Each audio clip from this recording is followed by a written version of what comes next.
This Advent, we are asking how we can dream together in the midst of a terrible, horrible, no good, very bad year. And this reading from Mark is so perfect and appropriate because Advent is all about celebrating the arrival of God's dream in the world, the arrival with Jesus and the launching with Jesus of God's dream in the world. Each of our Gospels tells this story differently. In Matthew, we have a dream that grows like from a seed. We hear of a genealogy and a history. It's like one of those dreams that is passed down from generation to generation and finally comes to fruition. And in Luke, we have an orderly account. We have a bunch of different people with different roles, and they celebrate each stage of the journey with song. It's like a tremendous team effort, a dream that becomes real through hard work and teamwork. And John, we have this cosmic vision of a dream that has existed before time itself that comes down and emerges into our world like rays of sunshine.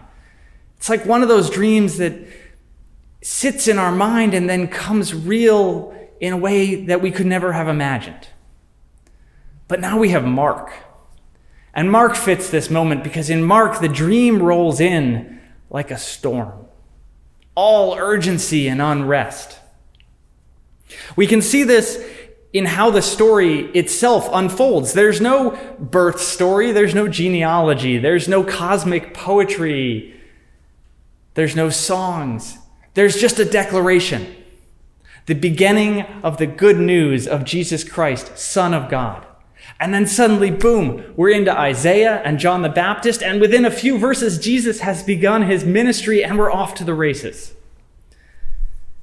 It's as if the wind just picks up and the sky suddenly turns and the rain starts coming down and the storm is on us before we know it.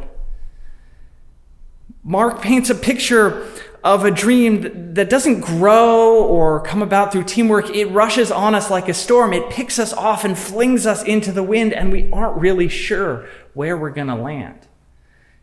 It's a dream that is rooted in a conviction, but not a sense of planning. It's not a conviction that comes from long contemplation and thought and a carefully constructed vision for the future. It's a conviction that comes from dissatisfaction and dismay and disappointment, the certainty that this reality is not okay, that things should be better than they are right now.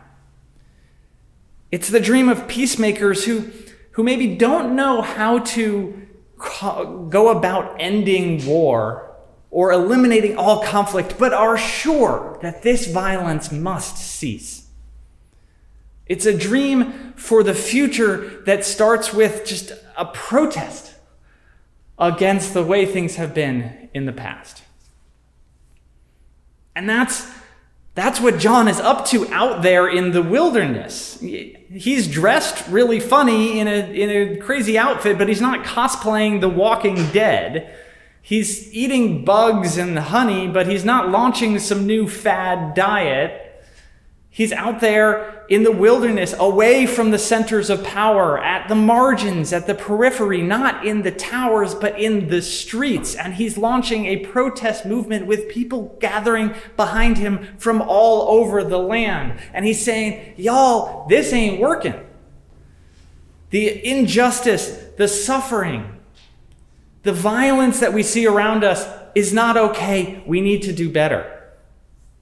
He's lodging a protest and inviting all of us to join with him. And that's what he means by baptism of repentance.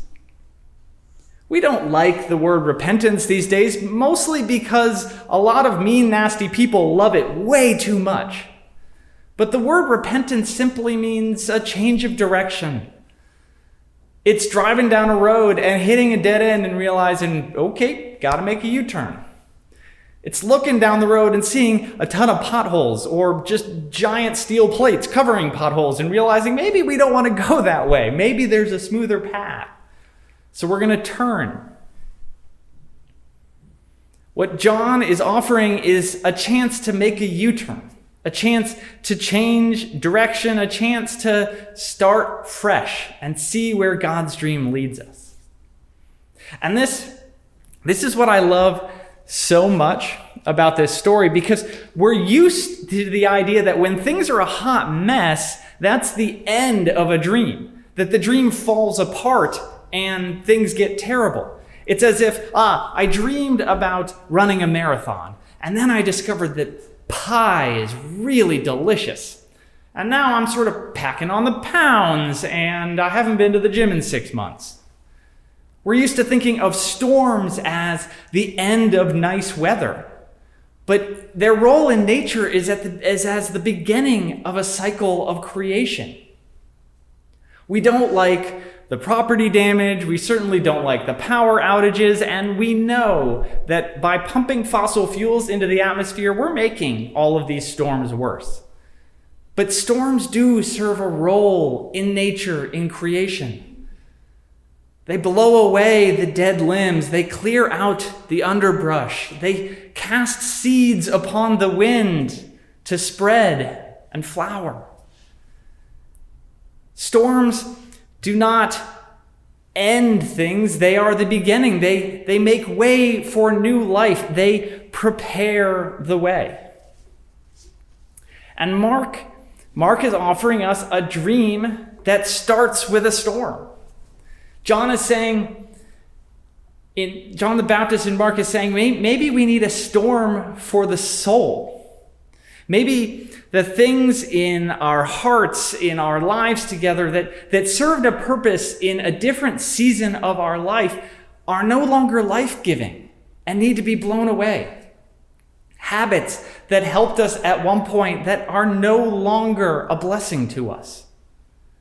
Ideas or ways of doing business that are now death-dealing and not life-giving. We didn't need to build our world this way, John is saying. We had a choice. We didn't have to construct it on white supremacy and patriarchy and violence and exploitation. If we did it, we can undo it. And that's where it starts, from declaring that wasn't the way it should be in God's eyes. So the portrait we get in Mark is of dreams that start with a protest against something that is not working. The dream of a better job starts with a protest against the idea that you're going to be stuck in a bad one for the rest of your life. The dream of a better relationship starts with a protest against bringing all of your old baggage into a new relationship. The dream of closer ties with family starts with the hurt we experienced this year not being able to celebrate the holidays together. Responsibility starts with saying no to excuses and blame. Forgiveness starts with a protest against what anger and resentment does to us. The dream of shared prosperity begins with a protest against exploitation and the destruction of the environment. The dream of equality, God's dream of justice, starts with a protest against racism and exploitation, sexism, transphobia, homophobia. Peace itself, before it is a plan, before it is a commitment, before it is a ceasefire or a treaty, before it is anything else, it is simply the will to say no. The violence has to stop. It is a storm that blows through us and makes space for something new. Have you ever had a dream like this?